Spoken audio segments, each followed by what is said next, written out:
Após a retomada da cobrança de impostos federais, o preço médio do litro da gasolina subiu 17 centavos, um crescimento de 3,3% em comparação aos 7 dias anteriores. De acordo com o relatório semanal da Agência Nacional do Petróleo, Gás e Biocombustíveis, a gasolina foi vendida no país em uma média de R$ 5,25 na semana passada. Esse é o maior preço desde a última semana de agosto de 2022. Passo o comentário ao Paulo Martins. Quanto é que subiu aí? Alguns centavos, né? Foi 3% já numa semana. 17 centavos, é. 17 centavos, isso. Vai subir mais. Meu amigo que está nos assistindo, sinto por você.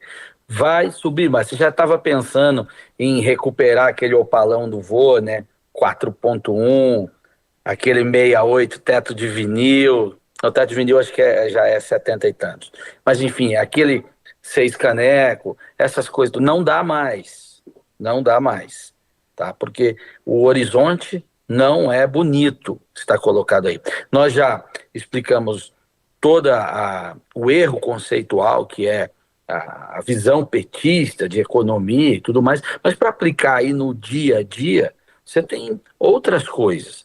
Primeiro que eles assumiram a Petrobras, a grande produtora de combustíveis do Brasil.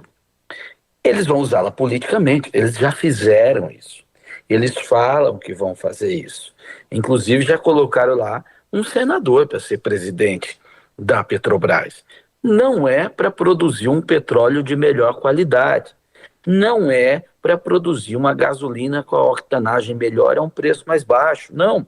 A Petrobras tem um domínio de fato tão grande do mercado de combustíveis no Brasil que ela não tem necessariamente, ainda mais na gestão do PT, uma busca por redução de custos, ou seja, uma busca por eficiência.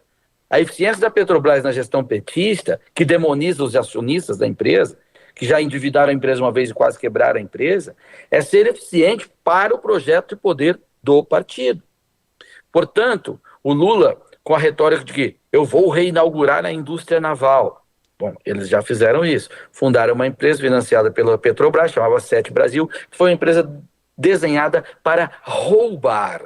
Roubar. E neste mercado, o roubo, meu amigo, é bi. O PT tem isso. O Andrei falava sobre a normalização do absurdo. O PT já conseguiu isso. O PT banalizou o bilhão. O bilhão roubado. Não o bilhão no bolso do trabalhador. O bilhão no bolso do investidor, do empreendedor, seja lá de quem for. Não. O bilhão roubado já está banalizado no Brasil. E eles assim fizeram. Então essa empresa ela vai participar de uma série de outras aventuras. Já anunciaram que ela vai investir em energia eólica.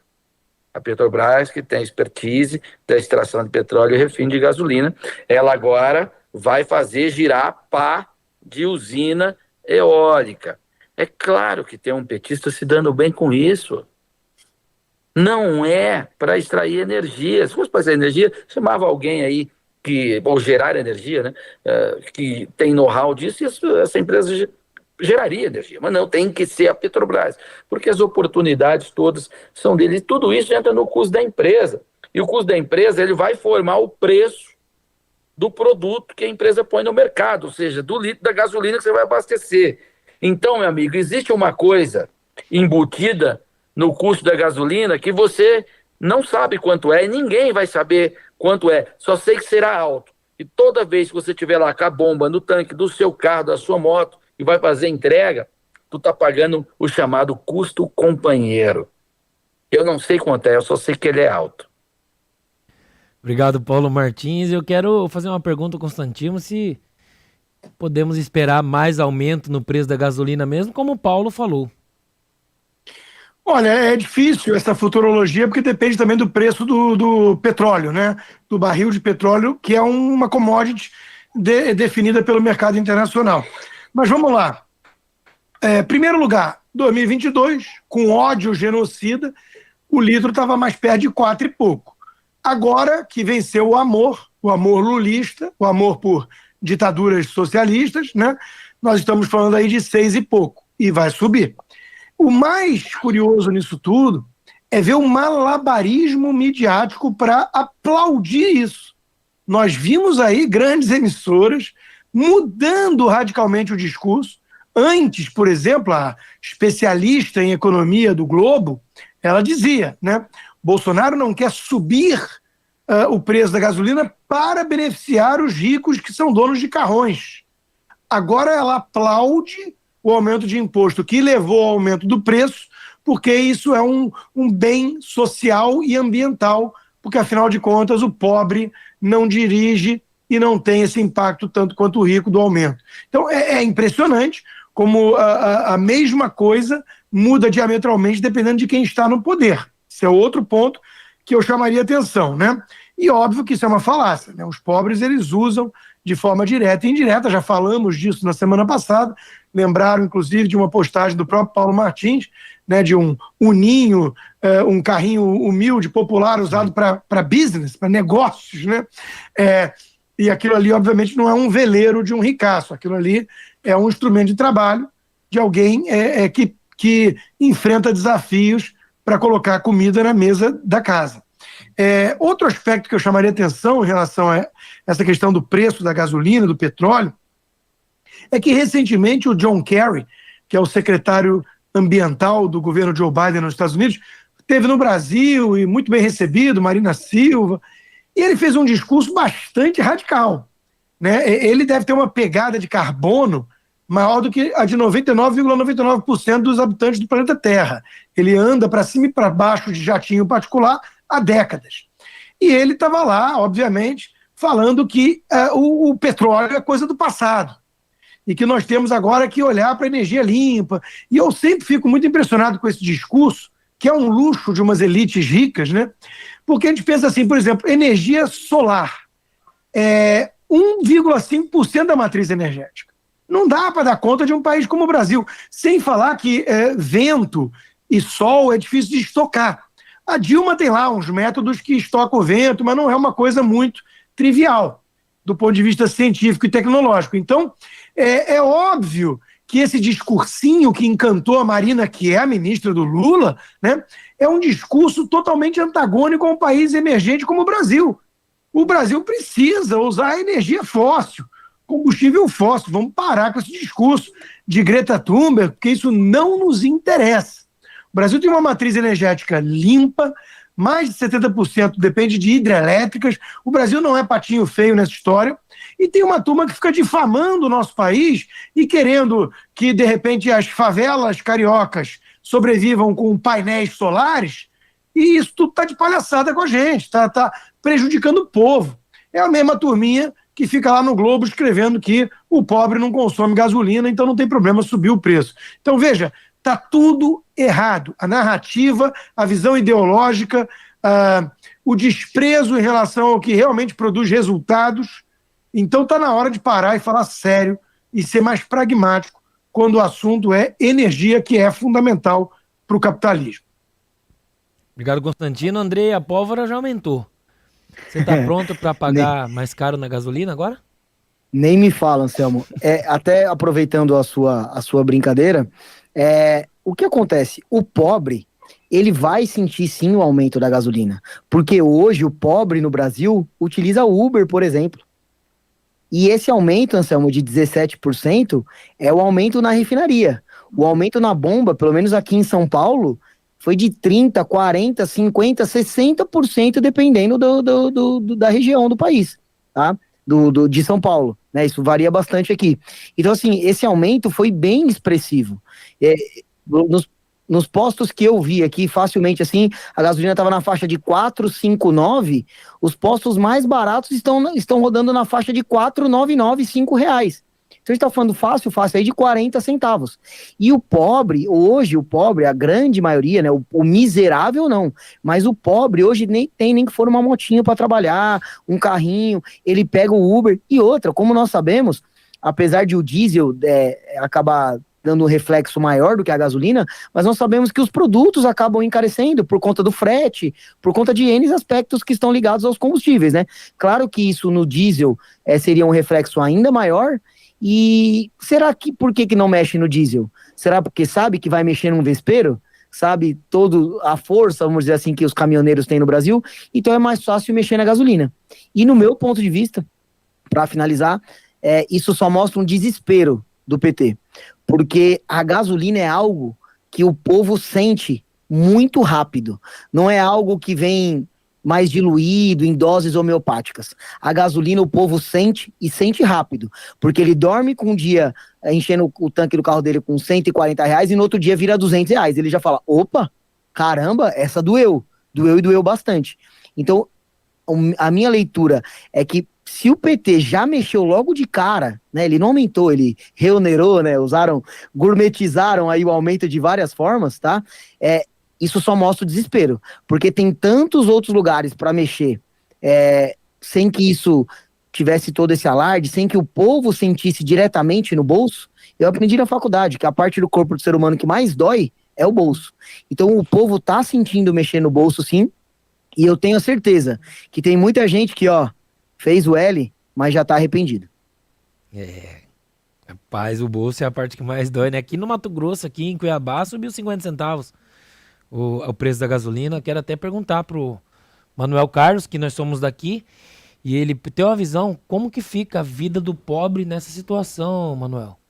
Então, a gente vive hoje consumindo muita narrativa.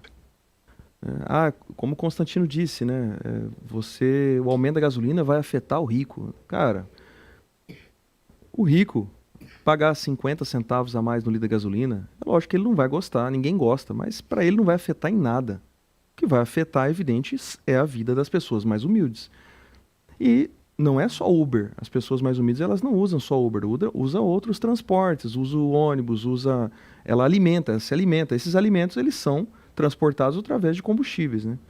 Então, assim, vai afetar e de forma meteórica. E, como diz o Andrei, isso vai afetar de forma muito mais rápida do que a gente imagina. Da forma até que o Andrei falou, todos nós dormimos com um valor, abastece o carro hoje, amanhã olha pro posto, leva um susto, né, no valor que já está.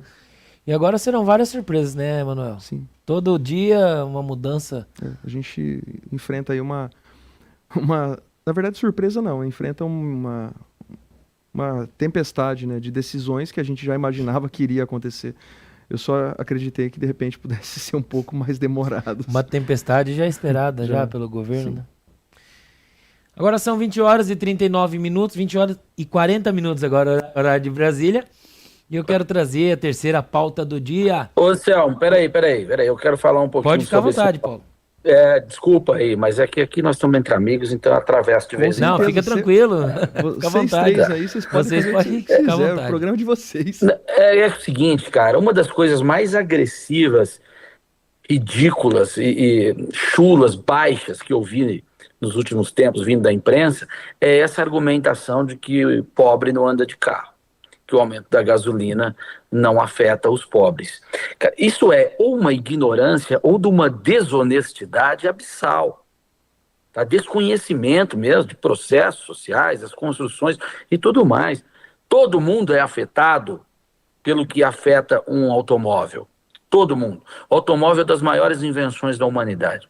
É das mais marcantes, mais presentes na vida humana, em sociedade, nas relações humanas, nas atividades econômicas e sociais. Há um conjunto de valores completos em torno do automóvel. Desde a sua utilidade como ferramenta, conforto, status, estética, né? Design, que diz sobre o dono, diz sobre a região que o carro é feito. Tudo é afetado pelo automóvel. Tá? Ou de 2 rodas, ou de 4, absolutamente tudo. O Brasil, o automóvel sempre foi muito caro, porque o Brasil sempre tributa muito, tinha problema de crédito e tudo mais. Então, ele virou, inclusive, uma busca do pobre por saltar, um símbolo de salto da sua situação, além também de toda a utilidade que um carro dá. Tanto é que foi no Brasil o único país de economia relevante no mundo em que surgiu praticamente a indústria do carro 1.0. Aqui, e que era a indústria predominante lá nos anos 90. Uno Mille, Escort Hobby, Chevrolet, Chevette Júnior. Isso foi carro para rico, dona Eliane Cantanhede? Claro que não. Isso era para atender a uma demanda, a um mercado das pessoas que tinham restrição a tudo. E isso serviu-se assim. E veja como isso está ligado o preço da gasolina, que é a manutenção do carro. O carro era 1.0, não é simplesmente que o motor 1.0 é mais barato para o cara comprar, é porque esse motor consome menos, irmão. Então, quando você vai abastecer, dá uma diferença na conta, faz toda a diferença para a pessoa que tem lá o seu dinheirinho contado. Isso ainda é um mercado ultra relevante no Brasil. Por que que a moto mais popular é a moto de baixa cilindrada? CGzinha 125, Titanzinha, Turuna, quando o cara tem um pouquinho mais. Ele anda e não sabe o que é isso. Esse pessoal da Globo News não sabe o que é isso. Eles não sabem o que eu estou falando. Eles não entendem sobre esses modelos que eu estou falando. Tá? Isso tudo é operado por pessoas pobres que estão, tentando sobreviver ou melhorar de vida, sair desta condição e um dia vir a ter um salário desse pessoal da Globo News, uma renda, né? Não para ser empregado, mas vai empreender. Sabe? Então isso é muito agressivo. É uma defesa para defender o PT e o governo do PT justificar ações horrorosas do governo do PT. Isso denuncia também o quão poderoso é o aparato de comunicação que sustenta esse governo e o quão perigoso, porque esse governo vai tomar medidas nefastas.